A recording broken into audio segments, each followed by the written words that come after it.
Buenos días, doctores, ¿cómo amanecen?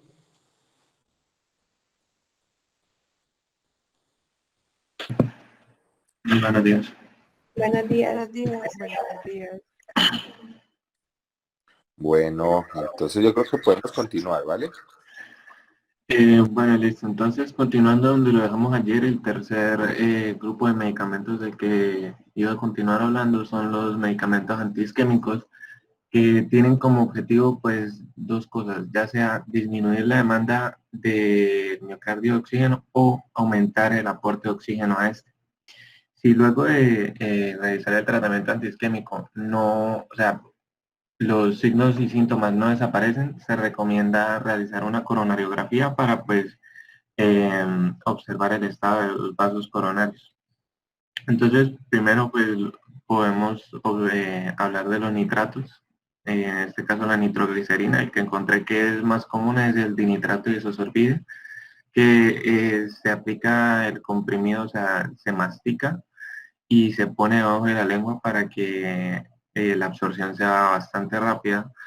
Se aplican dosis de 5 miligramos cada 3-4 horas y se puede repetir la dosis en caso de que los síntomas persistan o pues de que aparezca una nueva crisis de angina.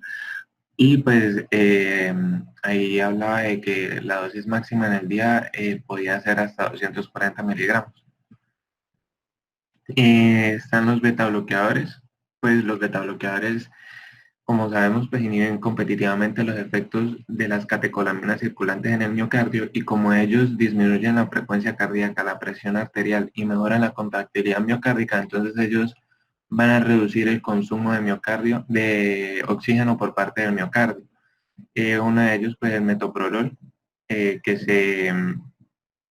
yo encontré que se podía dar en 3 ocasiones: infarto de miocardio confirmado sospechado, 12 horas después del infarto, 3 bolos de 5 miligramos cada 2 minutos, aunque no entendí muy bien esta parte, porque después decía que a los 15 minutos dar 50 miligramos por vía oral cada 6 horas, entonces ese pedacito sí no lo entendí.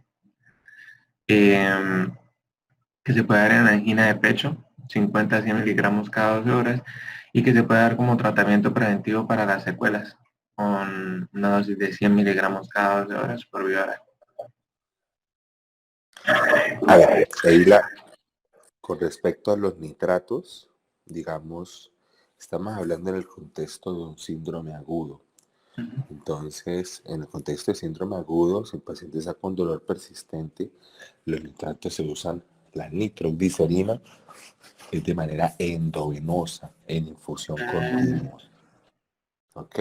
A razón de 0.25 microgramos kilo minuto hasta 5 o inclusive 10 microgramos kilo minuto si el paciente está con una hipertensión arterial severa. Recuerden que los nitratos son potentes, sobre todo la nitroglicerina, vasodilatadores venosos, entonces disminuyen la precarga de los ventrículos. Al disminuir la precarga de los ventrículos, disminuyen la presión de fin de diástole, por lo tanto disminuyen el consumo de oxígeno.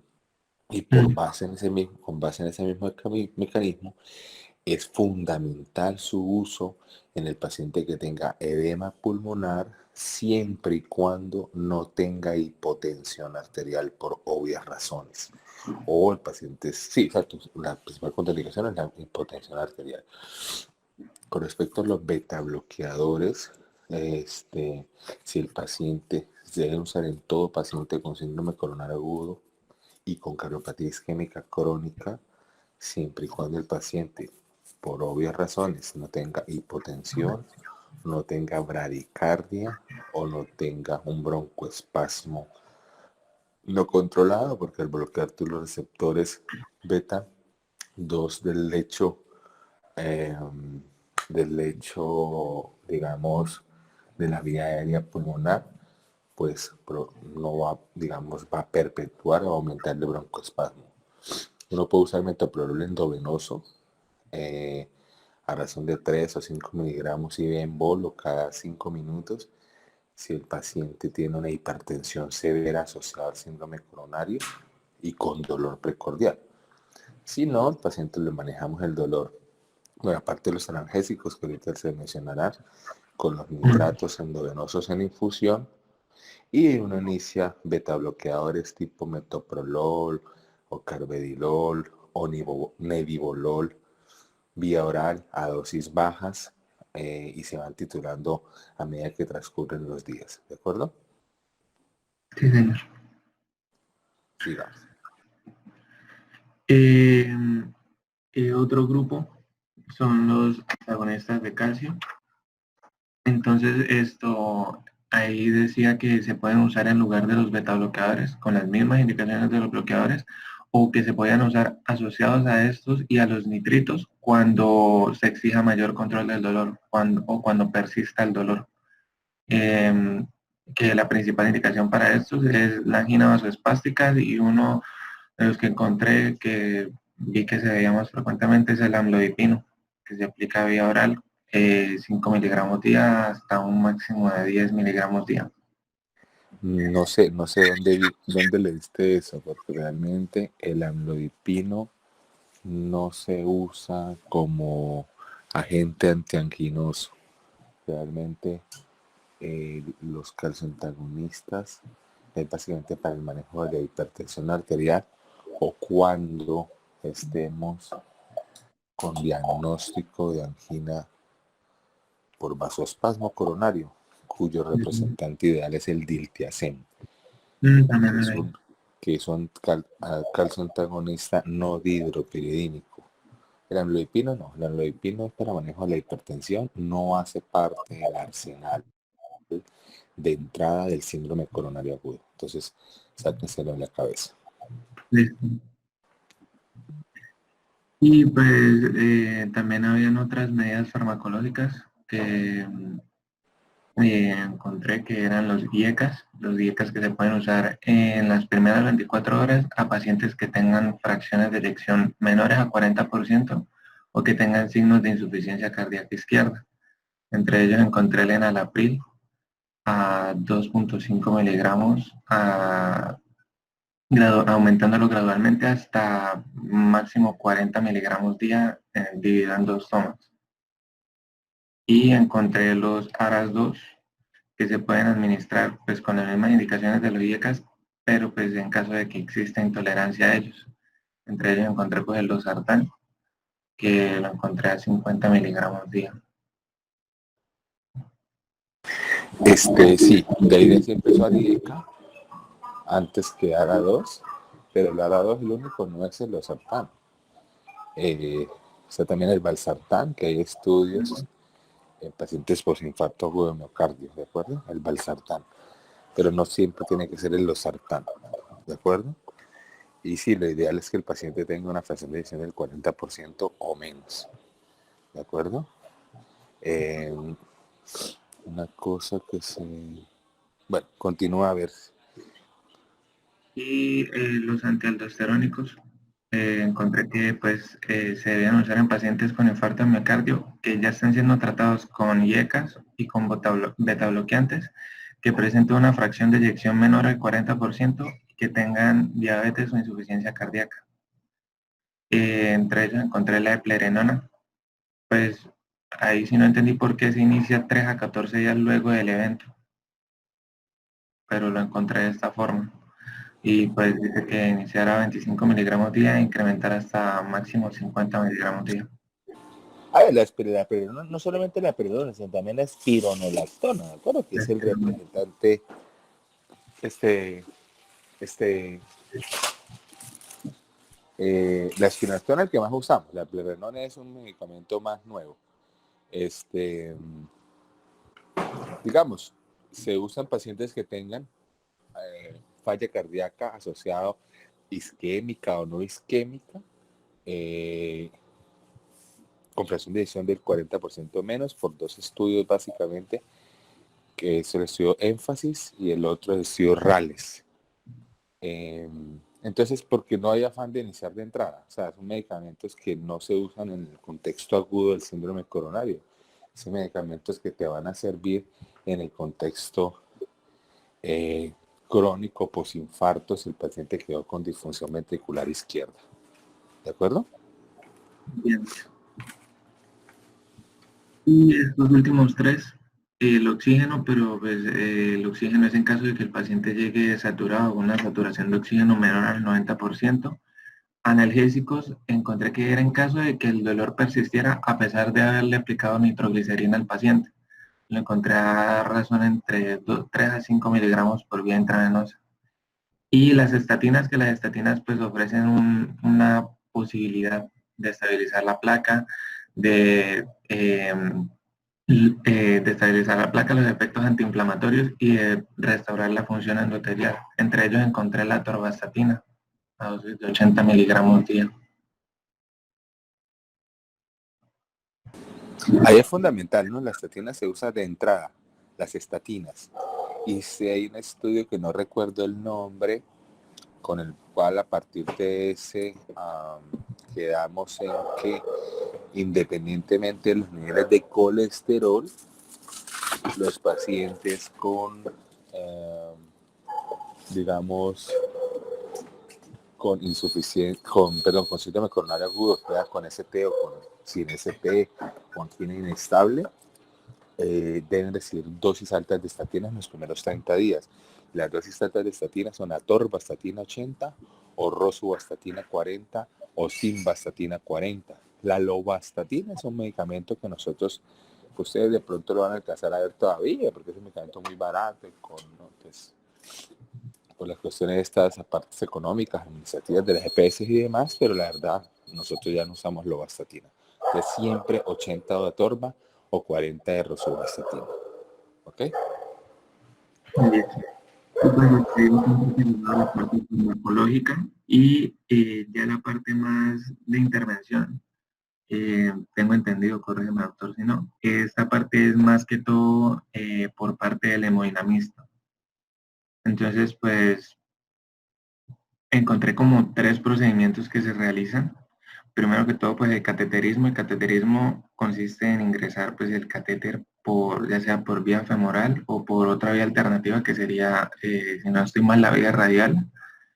Eh, y pues por medio de radiografía se observa, se va llevando con cuidado el catéter hasta el corazón y habiendo llegado ahí se puede valorar la anatomía del corazón, de las arterias coronarias, cómo está la función del corazón, se pueden medir las presiones en las cavidades, se puede observar si hay defectos congénitos en las válvulas o pues en caso de ser necesario se puede realizar biopsia. Encontré como tres indicaciones que se dan. Está primero el cateterismo urgente, que se indica entre las primeras 4 a 24 horas, que son pacientes que tienen una angina intratable, que coexiste con inestabilidad hemodinámica o con trastornos del ritmo cardíaco, pero que estos pacientes no tengan una comorbilidad grave o que no presenten un gran riesgo para la realización de la técnica. Está el cateterismo precoz, pero no urgente, que es en las próximas de 24 a 72 horas.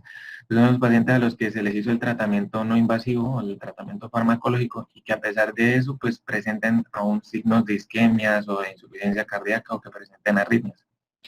Y está el cateterismo programado, pues es que ya es luego del alta de UCI, pues no encontré como muy bien en qué caso, pero pues decía que los servicios de Hay una,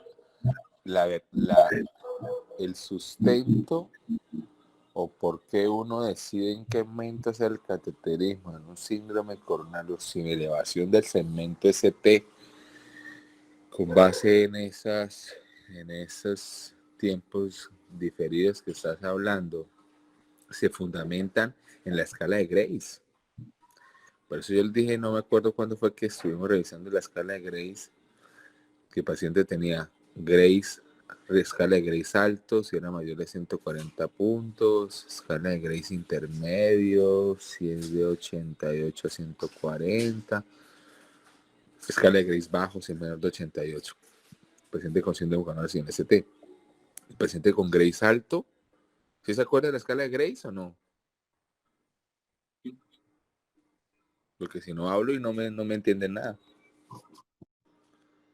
¿Sí se acuerdan o no se acuerdan de la escala de Grace? ¿Se acuerdan que hay una escala de clasificación que una era el TIMI, la otra era el Grace? El Grace es por riesgo de Sí, señor. ¿Perdón? que la del Señor, Grace para riesgo de isquemia. ¿El riesgo de qué? Isquemia. No, no te escucho. ¿Riesgo de qué? Isquemia. No. La escala de Grace es el riesgo de muerte. Ya tenemos el paciente con un síndrome coronario agudo. Vamos a estabilizar el riesgo de mortalidad. Es una escala como el Philip-Kimball, acuérdense. Philip-Kimball 4, que tiene choque cardiogénico, que tiene una mortalidad como el 70-80%. Darle luego riesgo TIMI, que tenía unas variables, si tomaba aspirina, si tenía una lesión del 50% en un stent, si tenía 3 de cemento CT, si tenía la de troponina. Está el otro riesgo, que es la escala de Grace, GRACE, Grace, la escala de Grace, pero se pronuncia Grace, que tiene evaluación de 7 parámetros: la atención al ingreso, cómo está la creatinina, si hizo relación de troponina, si hizo muerte súbita al ingreso. ¿Ya se acordaron o no? Sí, señor. Entonces, Sí, con base en señor. ese Grace, tú estableces los puntos. Y en ese momento, si el paciente tiene una escala de Grace alto, de riesgo alto, debes intentar hacer la angiografía en las primeras 24 horas. Si tienes un Grace intermedio, puedes hacerlo entre las 24 a 72 horas del ingreso del paciente. Si tienes un Grace bajo, inclusive puede estar de alto cuando el paciente esté alta, o a los 7 días, o mirar si de pronto el paciente se puede hacer un tipo de estratificación diferente a una angiografía coronaria.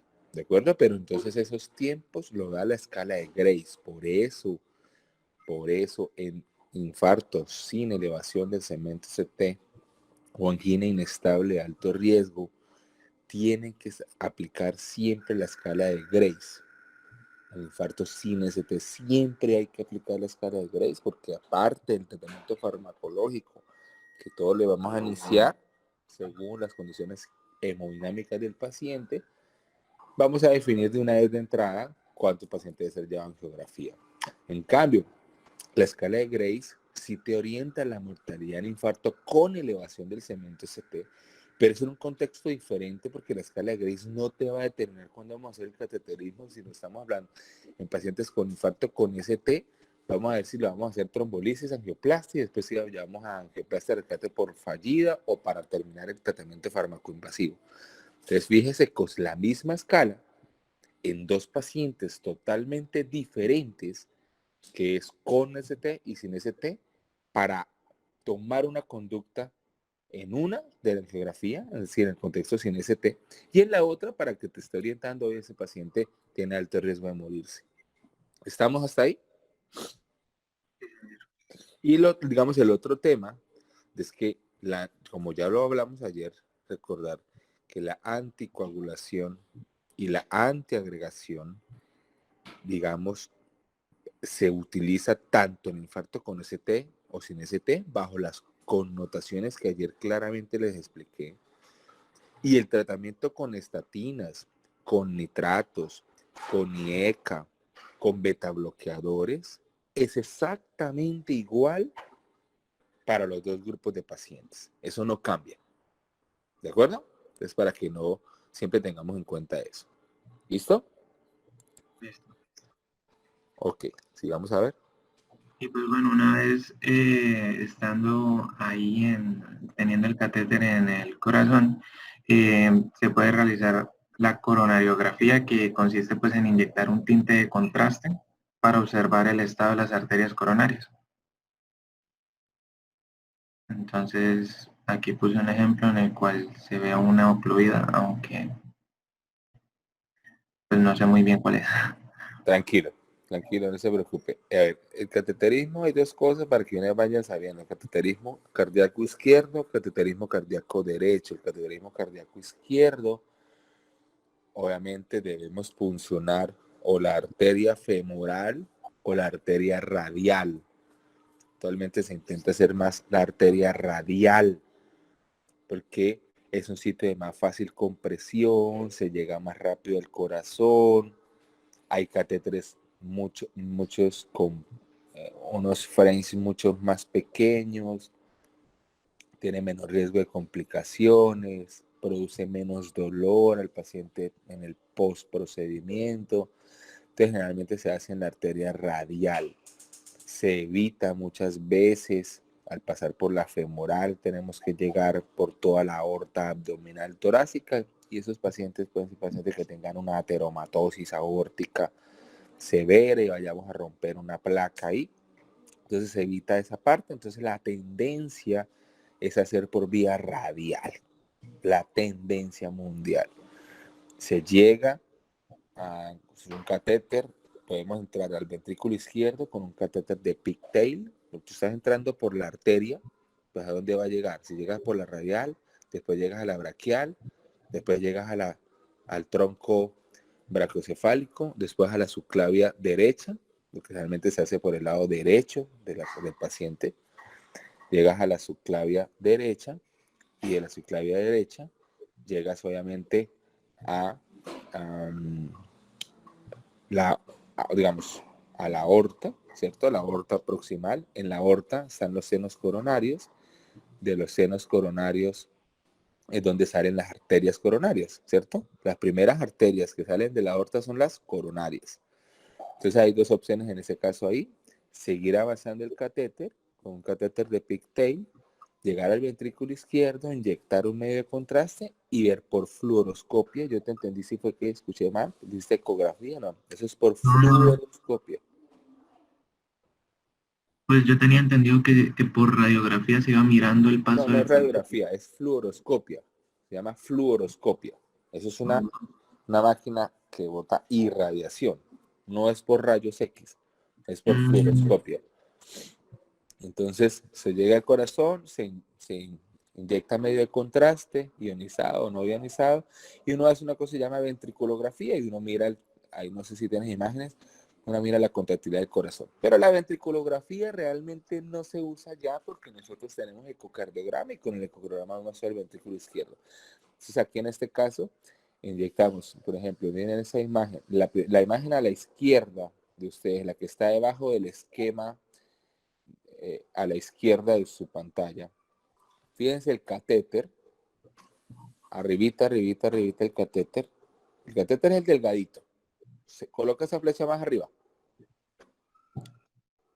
No, pero en la arteriografía, no en el esquema. No. Baja, ahí. Ese es el catéter.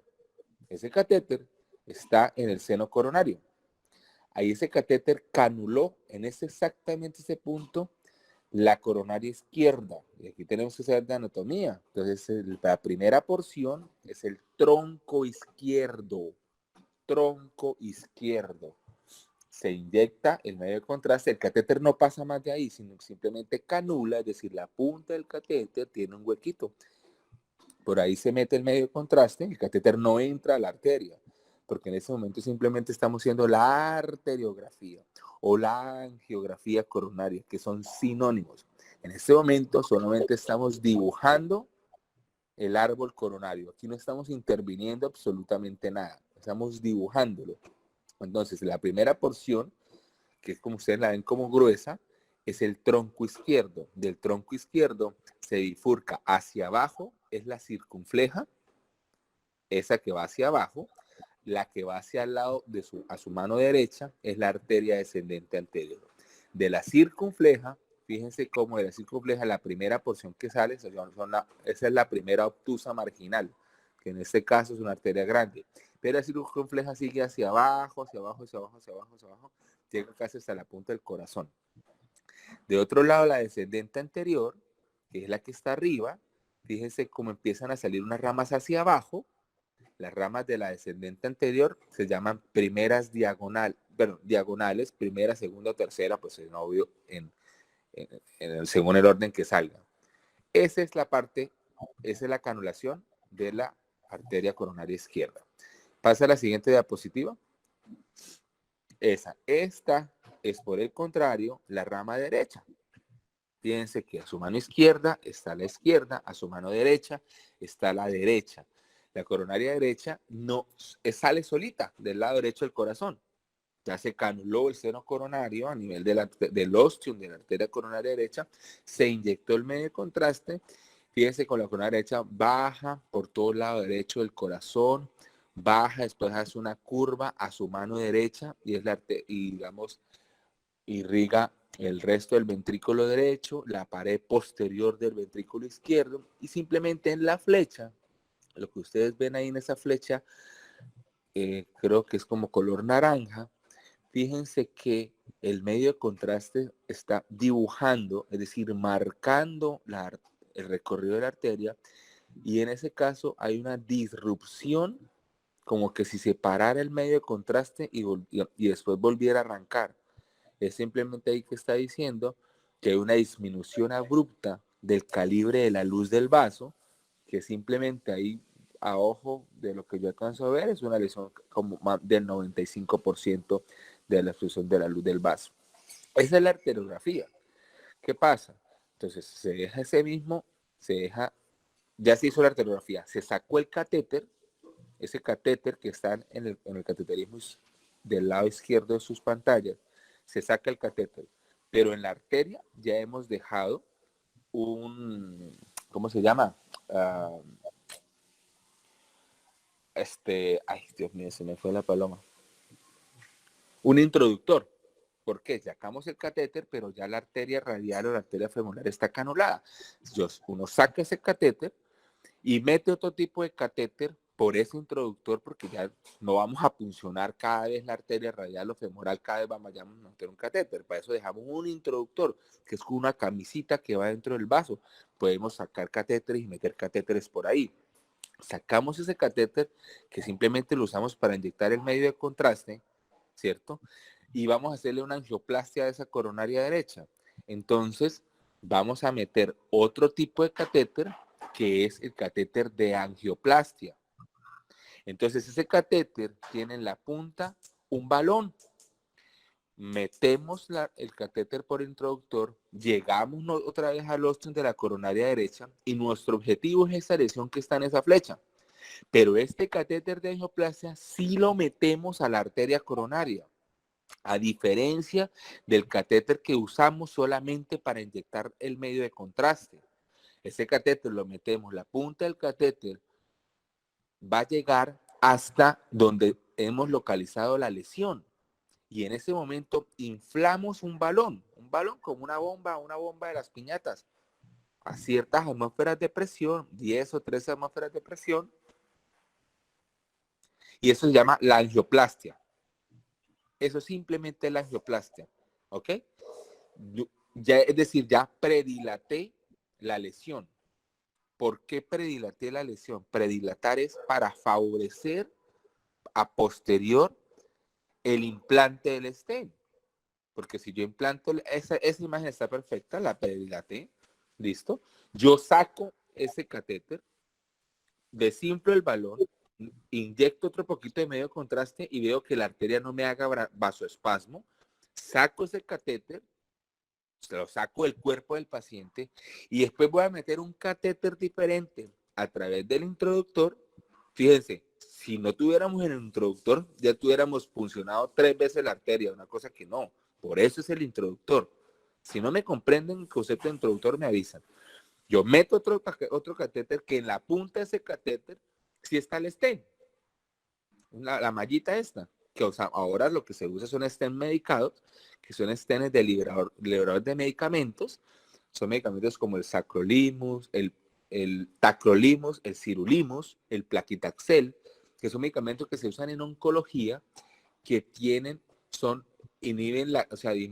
disminuyen la quimiotaxis, es decir, la adherencia de los leucocitos a esta malla, porque es es un instrumento externo a nuestro cuerpo, que el cuerpo va a intentar atacar, a rechazar por toda la cascada del sistema inmunológico celular.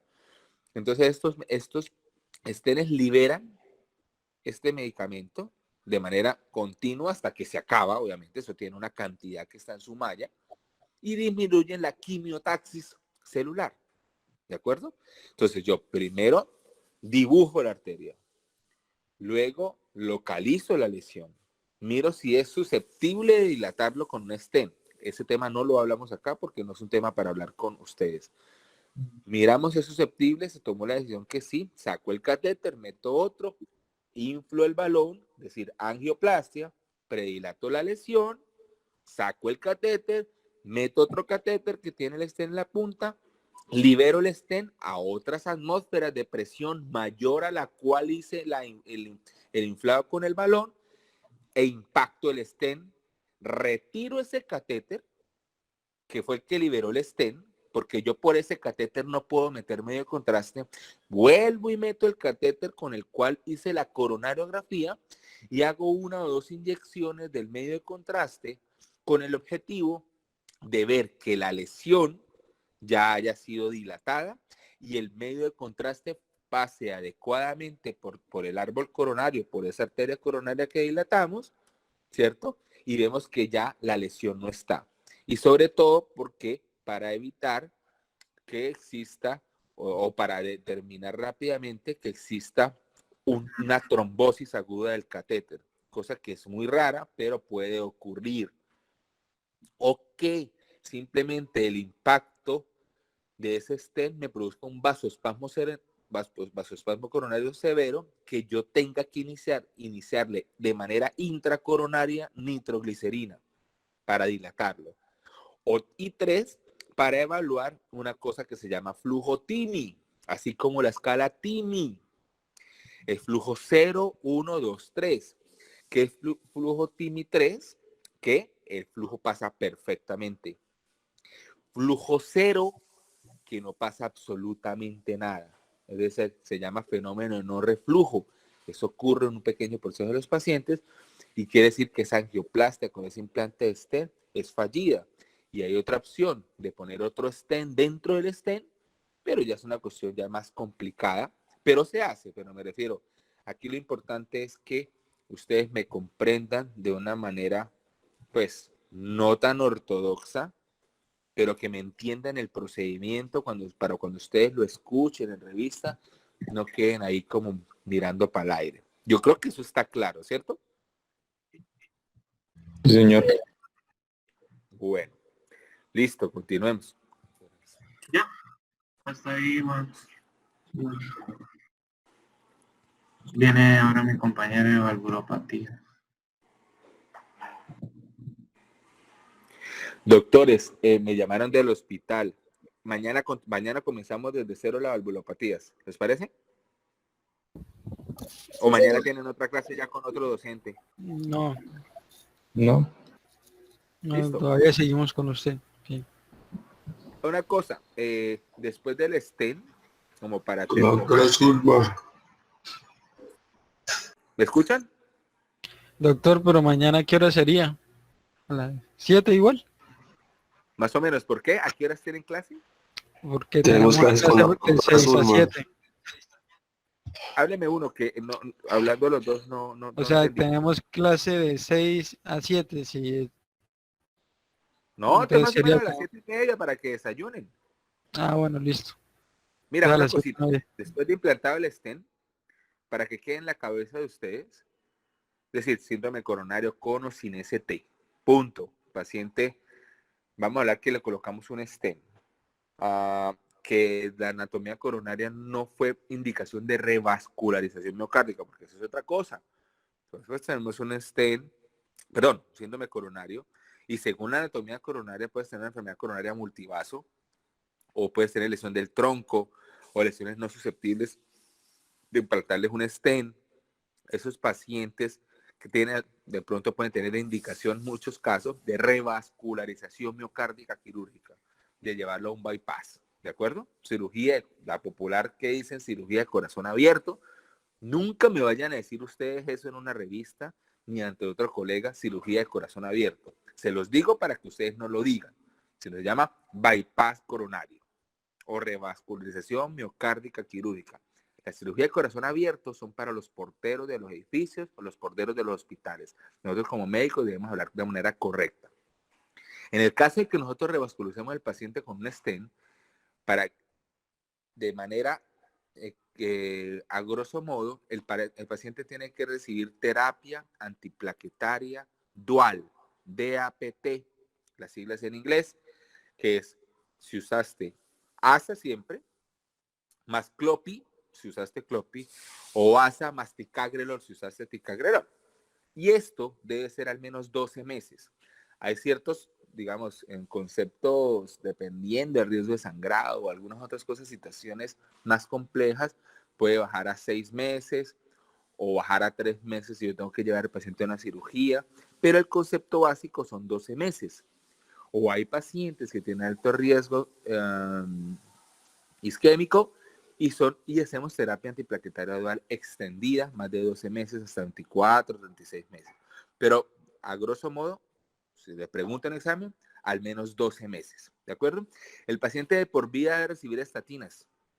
El paciente de por vida debe recibir beta bloqueadores. El paciente de por vida, si tiene fracción del 40% o menos, debe recibir IECA o VARA2 más bloqueadores de mineralocorticoide. El paciente debe entrar en un programa de rehabilitación cardíaca, ¿de acuerdo? De 12 a 24 sesiones. El paciente los primeros 30 días se le aconseja no tener relaciones sexuales porque todavía el corazón está con un miocardio muy aturdido. En los primeros 30 días, que es lo que iniciamos la terapia de rehabilitación cardíaca, se le debe aconsejar que no lo haga. Y esto es una pregunta de todo el tiempo. Doctor, ¿yo puedo tener, es algo normal para los seres humanos? Entonces, en los primeros 30 días no se recomienda. El paciente los primeros 6 meses no puede ingerir alcohol, nunca más puede volver a fumar. Y ya más adelante, ya se establecerán unas metas de cuál es el nivel de colesterol LDL que debe tener, el nivel óptimo de HDL, el nivel de triglicéridos. El paciente tenemos que controlarle la diabetes, el sobrepeso, porque de nada vale que tú le pongas un en un paciente. El paciente sigue hipertenso, hiperglicémico, dislipidémico, fumando, tomando, pues el estén simplemente se va a tapar rápidamente y la enfermedad va a acelerarse. Recuerde que esto en la enfermedad aterosclerótica es incurable, no se cura, se trata y se controla. Si tú no haces eso, el paciente va a recurrir en síndromes coronarios y va a quedar con un síndrome coronario crónico, como yo les dije la vez pasada, que ahora se denomina. Entonces, pues, no vale la pena todo el esfuerzo inicial para que posteriormente paciente. Y ese paciente también requiere evaluación por psicología, por nutrición, muchas veces queden deprimidos. Entonces, son otras cositas, pero simplemente como a modo de mensaje para que todo no quede ahí. ¿De acuerdo, muchachos? Sí, doctor. Bueno, chicos, nos vemos mañana, Dios mediante.